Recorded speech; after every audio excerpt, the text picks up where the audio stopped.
नमस्कार बहनों, स्वागत है आपका ओम क्रिएशन चैनल पर। कैसे हैं आप सब लोग? तो ये बताने के लिए कमेंट बॉक्स में हर हर महादेव ज़रूर लिखिए। तो बहनों, सावन का महीना आने वाला है जो कि भगवान शिव का प्रिय महीना है। ऐसे में अगर आप अपने घर पे भगवान शिव का पार्थिव शिवलिंग की पूजा करें तो भगवान मनोवांछित फल प्रदान करता है। जैसे कि आप अपने घर में किसी खाली गमले में शिवलिंग बनाकर पूजा कर सकते हैं।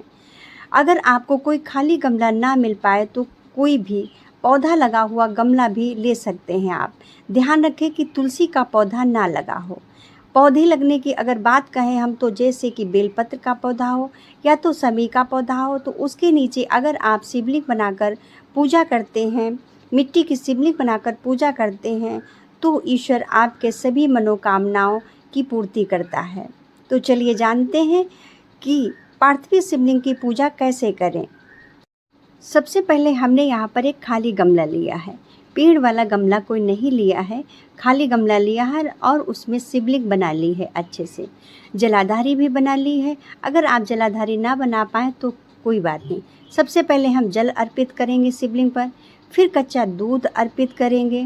ध्यान रहे, जब भी हम कच्चा दूध शिवलिंग पर अर्पित करते हैं तो उसके बाद जल से दोबारा स्नान जरूर शिवलिंग की कराएं।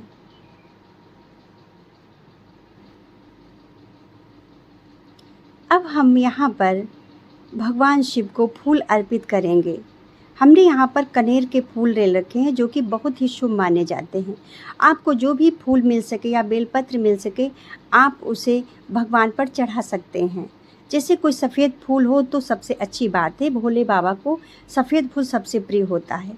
बेलपत्र चढ़ाना अत्यंत शुभ फलदायी होता है। बेलपत्र आपको कहीं मिल जाए तो आप ज़रूर अर्पित करें। ना मिल पा रही हो तो कोई बात नहीं। हमने कनेर के फूल अर्पित करे हैं, बेलपत्र अर्पित किए हैं और चांदनी का फूल अर्पित किया है। फिर हमने अच्छे शिवलिंग पर अर्पित किए हैं, काले तिल अर्पित किए रहे हैं। फिर उसके बाद में हमने शिवलिंग के पास में दिया जला के रखा है। देसी घी का दिया जलाए हैं, आप चाहें तो तिल के तेल का भी दिया जला सकते हैं। उसके बाद हमने चंदन लगाया है शिवलिंग पर।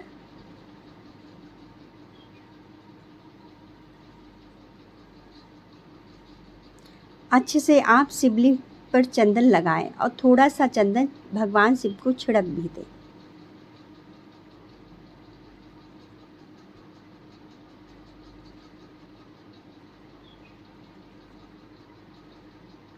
हमने कोई भी फूल पत्ती शिवलिंग के ऊपर नहीं रखी है, इसलिए नहीं रखी ताकि आप लोगों को दिखेगी नहीं। बेलपत्र बड़ी थी तो शिवलिंग ढक जाती, इसलिए हमने किनारे ही फूल पत्तियों को रखा है। अब हम शिवलिंग को जनेऊ धारण करवाएंगे।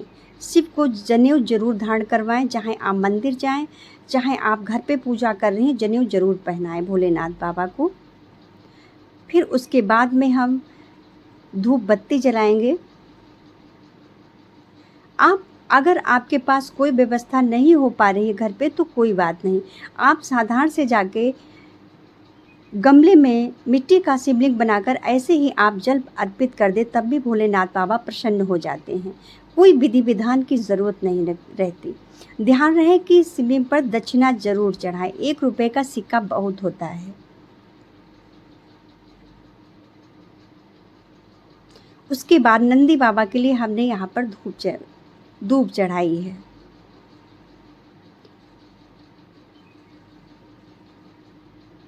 एक फल चढ़ाया है। आप लोगों को ध्यान रहे, मैं यहाँ पर आप लोगों को बता रही हूँ कि मैंने एक फल चढ़ाया था। घर पे फल थे लेकिन वो थोड़ा अच्छे नहीं थे तो मैंने एक फल चढ़ाया है। आप लोग ध्यान रखें कि हमेशा फल चढ़ाते समय इन बातों का ध्यान रखें कि फल हमेशा जोड़ा से ही चढ़ाएं। कभी भी एक फल ना चढ़ाएं। जोड़ा ही शुभ माना जाता है, चाहे पति पत्नी का हो, चाहे फल का हो, चाहे किसी चीज़ का हो। अब हम आरती करेंगे, घंटी बजाएंगे और शिवलिंग की आरती करेंगे। जो भी आपको आरती वहाँ पर आती हो वहाँ पर आप आरती गा सकती हैं, शिव चालीसा कह सकती हैं और कोई मंत्र उच्चारण अगर आपको आता है तो आप कह सकती हैं वहाँ पर। फिर उसके बाद आरती आचमन करेंगे, फिर शिवलिंग को आरती देंगे। उसके बाद शिवलिंग को प्रणाम करेंगे, एक फूल साइड में चढ़ा दिया और आंचल फैलाकर शिव से अपनी मनोकामना कहेंगे। शिव आपकी मनोकामना ज़रूर पूरी करेंगे। बहुत ही श्रद्धा और करुण भाव से अपनी प्रार्थना कही गई। ईश्वर सावन के महीने में आपकी प्रार्थना जरूर स्वीकार करेंगे। हर हर महादेव। अब मैं आपको यहाँ पर बताऊंगी विसर्जन की विधि। जब आपका दीपक 2-4 घंटे बाद बुझ जाए यानी बढ़ जाए तो आप सभी सामग्री को वहाँ से हटा लीजिएगा और अपने पास में रख लीजिएगा। फूल पत्ती कभी ख़राब नहीं होती हैं, बेलपत्र तो बिल्कुल भी नहीं ख़राब होगी। सावन में बेलपत्र मिलना बहुत मुश्किल होता है, तो आप दूसरे दिन भी वही धुलकर आप चढ़ा सकती हैं शिवलिंग पर। संभल कर अपनी पूरी सामग्री अपने पास रख लेना है और फिर बाद में लोटा से वही शिवलिंग पर जल से आपको वहीं पर गमले में प्रवाह कर देना है और हाथ जोड़कर विनती कर लेना है, जो गलती हो उससे क्षमा करे प्रभु। और उसी दिन दूसरे दिन दोबारा से इसी गमले में शिवलिंग बनाकर पूजा कर लेना है।